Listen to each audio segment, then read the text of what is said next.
Monsieur le Président, donc effectivement, comme je vous l'avais annoncé en propos liminaire, je vais vous présenter un amendement au nom des élus du groupe Côte d'Or Terre d'Avenir qui porte notamment sur la revalorisation de la politique insertion du département.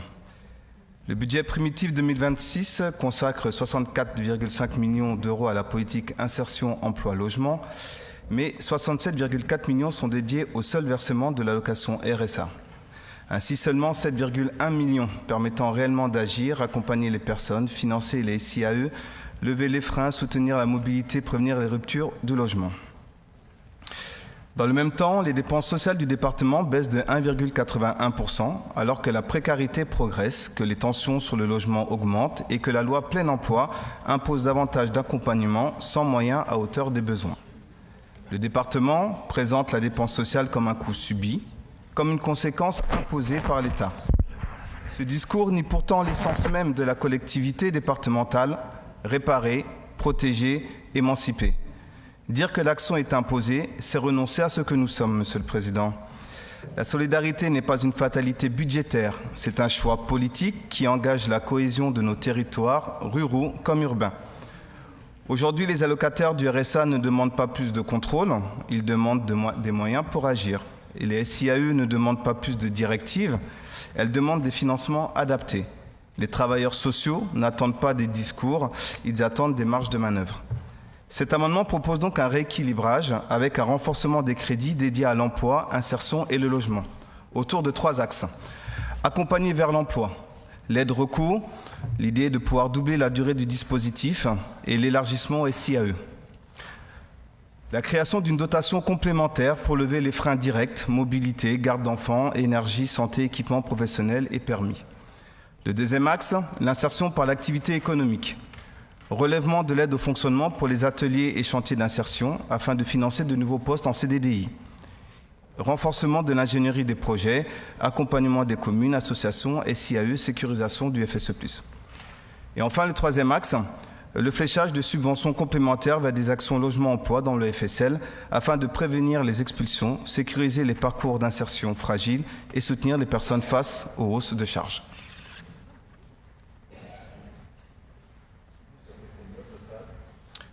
Combien ? Ça fait combien ce que vous proposez ? Alors, au total, moi je... on a à peu près ciblé à 150 000 euros cet accompagnement complémentaire dans le cadre de 1 250 000, okay. Effectivement. Okay. Donc l'amendement, en autre sens, peut aussi s'appuyer sur de redéploiement de budgétaire interne et effectivement ne permettrait au département de ne pas se retirer effectivement du champ de l'insertion. Les ordres de grandeur sont, à notre sens, plutôt prudents. Et c'est pour ça qu'on les annonce de cette manière-là, tout simplement pour dire que lorsque on investit dans l'insertion, c'est des charges en moins demain pour le département, c'est de permettre à des personnes de retrouver de la dignité et de les accompagner. Bien. Alors, excusez-moi, je n'ai pas compris où vous trouviez les recettes. Les recettes. Parce que le redéploiement interne, ça ne veut rien dire. Donc, concrètement, ça veut dire quoi ? Concrètement, alors, moi, ce qu'on vous propose, à titre d'exemple, oui. On pourrait très bien aller sur des dépenses, notamment de communication, relations publiques et événementielles. On peut les diminuer. Je vous coupe tout de suite. Vous savez, tous ces sujets-là, vous êtes en train de jouer comme les populistes. Non, mais Monsieur le Président, parce que les droits, les communications, dans toutes les assemblées, c'est moi qui ai la parole pour l'instant. Dans toutes les assemblées, je vous la redonne après. Dans toutes les assemblées, on joue à ça. Vous savez ce qu'on fait avec la communication en ce moment ? On est en train de faire de la communication pour avoir des familles d'accueil avec des résultats parce qu'on a établi un plan de communication là-dessus. On vient de baisser, vous auriez pu le dire, Monsieur Massara Ndiaye, de l'ordre de 100 000 euros nos charges de communication dans le département. Qu'est-ce que vous allez faire à Dijon ? Vous allez les baisser de 100 000 euros ? On les a baissés cette année de 100 000 euros. Donc vous savez, pointer du doigt ça, vous savez ce que vous êtes en train de jouer ? Du populisme. Voilà comment ça s'appelle. Les actions de communication, c'est la communication interne. Alors après, vous aurez pu me dire, oui, M. Sauvadet, Monsieur le Président, je vous propose, on ne félicite plus les collégiens qu'on reçoit pour les féliciter des mentions très bien. Oui, voilà, ça c'est un choix politique. Vous auriez pu me dire, oui, on ne reçoit pas les nouveaux habitants. Ça, oui, c'est un choix politique. Je vous aurais dit non. Parce que le mérite, je veux aussi qu'on monte nos jeunes qui réussissent. J'en ai marre qu'on pointe du doigt notre jeunesse. Voilà le fond de ma pensée. Donc je ne vais pas regarder à côté. Mais ça, excusez-moi de réagir comme ça. Je vous respecte, monsieur Massa Ndiaye. Je respecte tous les conseillers départementaux. Mais ce populisme de bas étage qui consiste à dire on fait de la com et on dépense de l'argent pour rien, c'est franchement scandaleux. À l'époque où les fake news circulent, où les réseaux sociaux sont en train de nous accabler de critiques avec de tout ce que vous êtes, des images tronquées, vous croyez que je vais renoncer par exemple à voir le bulletin que nous faisons de Côte d'Or dans lequel nous adressons un message à tous les Côte d'Oriens? Jamais, jamais, jamais. Donc il faut arrêter ces attaques sur les... Vous savez, ça, je le dis à toutes les oppositions, ça alimente le populisme. Voilà, c'est tout ce que je voulais vous dire. Maintenant, je respecte votre position. Et je vous arrêtais sur les frais de communication, y compris de communication interne, hein, parce que dedans, il y a de la communication interne à l'égard de nos agents. Nous avons bien besoin d'être confortés, écoutés, soutenus. Excusez-moi, maintenant vous avez la parole, je vous laisse...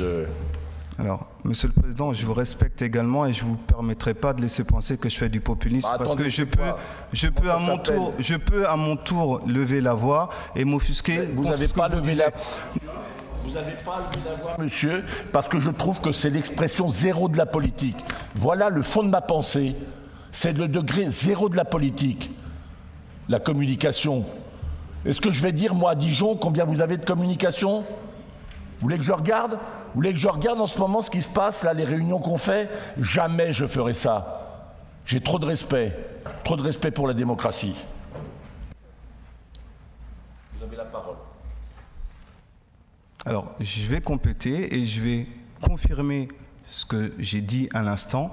Oui, dans le financement de ces 1 250 000, on vous propose effectivement une baisse des coûts de communication à hauteur de 400 000 €. Que ça vous plaise ou non, vous nous demandez nos propositions, la manière dont comment on pourrait financer ces actions-là. On le ferait en premier lieu avec ce budget. Et concernant le niveau de politique zéro, je pense qu'à un moment donné, il faut être relativement prudent parce que le populisme aussi s'assoit sur ce genre de propos. Donc soyons vigilants également de part et d'autre. Ensuite, on demande au département de pouvoir à hauteur de 150 000 €, notamment, de pouvoir à un moment donné se recentrer sur ces actions premières que sont la solidarité, puisque le département est amené des fois à financer des actions qui ne relèvent pas forcément du cœur de compétence du département, et on demande un recentrage à hauteur de 150 000 €. Ça fait 550 000 €, Monsieur le Président. Ensuite, on sait très bien que dans l'établissement de budget primitif, il y a souvent des lignes budgétaires qui sont sous-consommées. Donc on demande peut-être une réévaluation des lignes budgétaires qui sont sous-consommées. Preuve en est, on a un budget supplémentaire qu'on présente au mois de juin qui marque effectivement des différences de consommation de lignes budgétaires. Et là, on est à hauteur de 350 000 €. Et enfin, pour compléter ces 1 250 000 €, pour être très précis, on pourrait très bien, sans impacter, la capacité d'investissement du département, parce que nous sommes conscients que le département doit continuer à investir, mais on peut également jouer légèrement sur l'épargne brute à hauteur de 350 000 € qui reste vraiment très à la marge et qui n'impacte pas forcément le budget du département. Donc vous nous demandez comment on financerait cette action de revalorisation de l'action sociale auprès des personnes qui en ont le plus besoin. Vous avez effectivement les lignes budgétaires qu'on vous propose. Merci. Alors, chers collègues... pardon, je vous prie de m'excuser. Chers collègues, je suis un peu surprise parce que le plus gros effort que vous proposez, je ne reviens pas sur la communication, le président vous a répondu, vous parlez de réajustement de crédit au regard du consommé. Et par là même, vous nous accusez de baisser le budget et de nous désengager, d'abandonner, alors que c'est la seule baisse qu'il y a, c'est sur les aides au retour à l'emploi, qui constate la sous-consommation de 2025, et c'est la raison pour laquelle on les réajuste en 2026. S'il vous plaît, cher ami, je ne vous ai pas interrompu, je ne vous permets pas. Je ne vous ai pas interrompu. Et Dieu sait que j'en ai eu envie. Par conséquent, Vous ne pouvez pas d'un côté nous dire ajuster les crédits et on récupère de l'argent, c'est déjà fait, cher ami. Vous vous doutez bien qu'on a un petit peu de responsabilité. Vous nous dites qu'on peut détériorer l'épargne brute. Si on détériore l'épargne brute, c'est clair, on arrête l'investissement, s'il vous plaît. Chers collègues, s'il vous plaît, je ne vous ai pas interrompu. Je ne vous ai pas interrompu. Donc, vous dégrade de 350 000 euros. Vous savez, à force de dire 350 000 euros, c'est rien, on les rajoute et puis on se retrouve comme la Gironde. Deuxième point. Tout ce que vous nous demandez de financer en plus, c'est exactement les baisses que j'ai pointées du doigt au budget de la région ce matin. C'est curieux parce que quand je liste tout ce que vous nous demandez, c'est de compenser les désengagements de l'État et c'est de compenser le désengagement de la région. Parce que, excusez-moi, mais un désengagement de l'insertion à 74,5 millions, eh bien, je pense qu'il y a beaucoup de départements qui aimeraient, et beaucoup de partenaires qui aimeraient avoir un département qui se désengage à cette hauteur-là. Donc, je suis un peu surprise. Et vous avez financé les 1 250 000, très hypothétiquement, puisque vous voyez, si j'enlève la ligne de 350 000 sur la sous-consommation, puisque c'est déjà fait, il manque 350 000. Sur l'épargne brute, c'est suicidaire. Par contre, il manque toujours le financement. J'ai regardé 2 ETP d'assistantes sociaux, un ETP de coordinatrice et un ETP de psychologue. On doit être autour de 200 000. Vous n'avez pas fait la gâche encore. Parce que dans un budget responsable, il faut que les plus soient compensés par les moins. On n'est pas comme l'État, on ne peut pas créer de la dette. Donc je suis un petit peu surprise de votre calcul et très honnêtement, la communication sur laquelle vous l'attaquez, vous pouvez être pas d'accord sur le président, mais je vous rappelle que dans le même côté, vous me demandez de plus informer les Côtes-d'Oriens sur leurs droits, pour éviter le non-recours aux droits. Vous nous demandez d'être proactifs sur les métiers en tension, et c'est toutes les campagnes de communication que nous faisons autour des métiers en tension. Donc, moi, je suis prête à prendre toutes les idées, pour peu qu'elles ne soient pas contradictoires avec elles-mêmes. En fait, voilà, la réponse se suffit à elle-même et je ne vais pas prolonger. Monsieur le Président Avena. Oui, merci Monsieur le Président, Madame la Présidente. Alors j'ai été touché à un moment donné par les propos que vous avez eus. Alors si vous n'avez, et vous l'avez signalé, nous n'avons pas le privilège du cœur, vous n'avez pas le privilège de la bonne gestion. Bien évidemment, il n'est pas question aujourd'hui de répondre point par point à une vision budgétaire globale. J'essaye de m'expliquer. Notre travail aujourd'hui consiste à démontrer des propositions, une orientation différente de votre proposition budgétaire.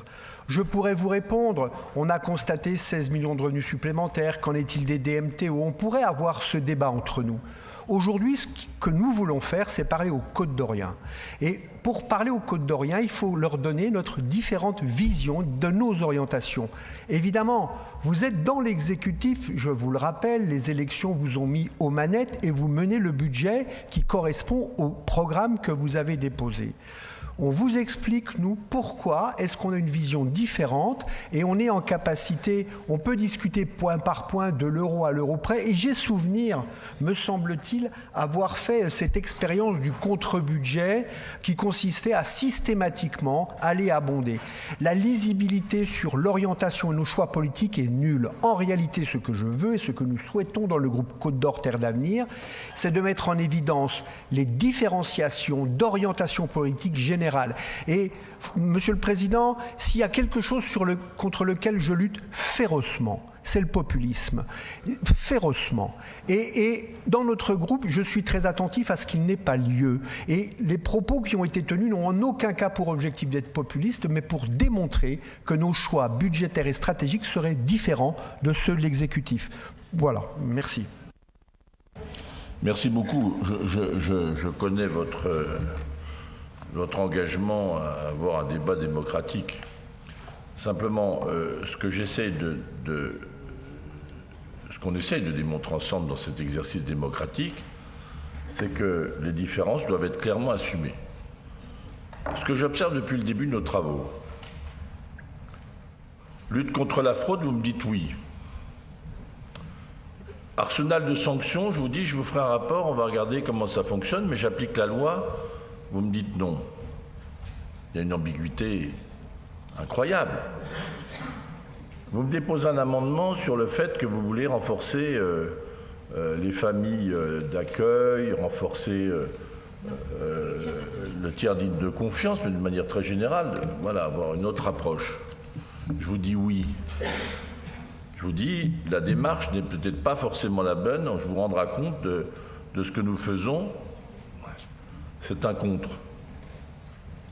Je m'étonne. Proposer un deuxième amendement sur tout ce qui concernait, c'était pour l'aide alimentaire. Je vous dis, écoutez, nous faisons 4 fois plus que ce que nous faisions en 2019 avant la crise de la Covid. Je vous dis, je suis prêt à voir,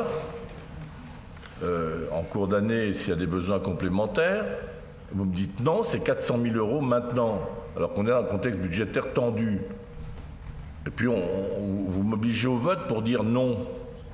Alors vous me dites main tendue, on a un dialogue constructif, et finalement, c'est ce que je disais depuis ce matin, je le pressentais, je ne doute pas de votre bonne volonté, mais quand on est d'accord sur les sujets, c'est pas la peine d'aller chercher des désaccords. D'autre part, sur tout ce qui vient d'être dit sur l'insertion, vous savez comment on a bâti notre plan d'insertion ? Sur des consommés. Des consommés. Donc, après la seconde question, Monsieur le Président Avena, pourquoi y a-t-il de la sous-consommation ? Ça, c'est la vraie question dans laquelle nous sommes.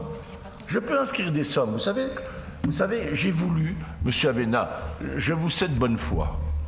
Vous. Non, mais j'ai le droit de dire que votre président est de bonne foi, madame. Non, mais j'ai le droit d'insister sur ce que... Je dis que... Enfin, vous n'allez pas me reprocher de dire du bien de votre président de groupe. Bah, c'est lui. Madame Tonneau, vous êtes trop maligne pour moi. Lui, c'est lui. Voilà, et vous, c'est vous. Je pas de là, vous voyez, je suis généreux. Bon, en tout cas, ce que j'observe, c'est qu'il y a une vraie volonté d'avancer. Vous me dites, ce matin, je découvre le journal, ce que je n'avais jamais su avant, que vous voulez, j'ouvre dans le journal, que vous voulez travailler ensemble parce qu'on est dans une opération vérité. Moi, je vais vous dire, je vous fais un budget vérité. Après, on peut avoir des choix différents, mais assumez-les frontalement. Assumez-les. Nous sommes d'accord sur ce que vous venez de proposer et on aboutit à une forme de désaccord en disant c'est tranché. Moi, ce que j'aimerais, c'est qu'on ait dans un véritable débat en disant voilà, monsieur, moi, aujourd'hui, c'est pas 300... ce que je vous propose, c'est 340 millions. Moi, c'est pas 340 millions, c'est 500 millions que je veux sur le budget pour la sociale. Allez-y. Après, qu'est-ce qu'on fait pas ? C'est tout ce que je dis, avec les ressources qu'on a. Ça, c'est des choix politiques. Mais après, de dire on va tripatouiller dans le truc, moi, voilà, vous voulez un budget social de combien ? Moi, ce que je vous propose, il est juste, il est clair, il est ajusté. Je vous dis, même pour l'insertion, je n'ai pas compris les attaques dont on est l'objet, parce que je suis parti sur le réalisé de l'an dernier. Et je suis prêt à regarder en cours d'année les évolutions nécessaires. Quel est le problème ? Ou alors, il faut me dire, voilà, monsieur le Président, il y a une erreur fondamentale sur la conception du truc, mais après, je vais vous regarder. Je vous dirai, la région, on en est où sur les insertions par l'économie ? Elle réduit ses crédits par dizaines de millions d'euros. Et on vient me chercher en me disant qu'alors que moi, je les maintiens. Je les maintiens. On a juste fait des efforts de gestion et des efforts pour aller personnaliser et répondre. Et il n'y a pas de profonde réduction. On n'a pas sabré. C'est là où il y a un débat qui est tronqué. Bon, cela dit, on va avancer. Moi, je vous remercie. Donc, vous maintenez votre amendement. Moi, je vous dis simplement, avant comme explication de vote, après les explications, c'est qu'on a reconduit le budget consommé de l'année dernière et on avait inscrit des sommes. Oui, de cette année, pardon. Enfin, de l'année budgétaire de cette année, oui, je m'explique. On l'a reconduit. Voilà, puis après, s'il y a des besoins complémentaires, on ajustera. Bien, ça mérite la clarification aujourd'hui, ça c'est formidable. Vous savez, le débat politique se grandit lorsqu'il est au bon niveau. Je vous remercie, M. Avena, de l'avoir replacé au niveau où il devait être. Donc je vais mettre cet amendement en discussion. Vous voyez, en plus, je garantis la démocratie, je pourrais vous le renvoyer. Hein. On en parlerait la prochaine fois. Mais on n'en parlera pas la prochaine fois. Qui est d'avis d'inscrire cet amendement? Je vous remercie, il est inscrit. Qui est d'avis de le voter?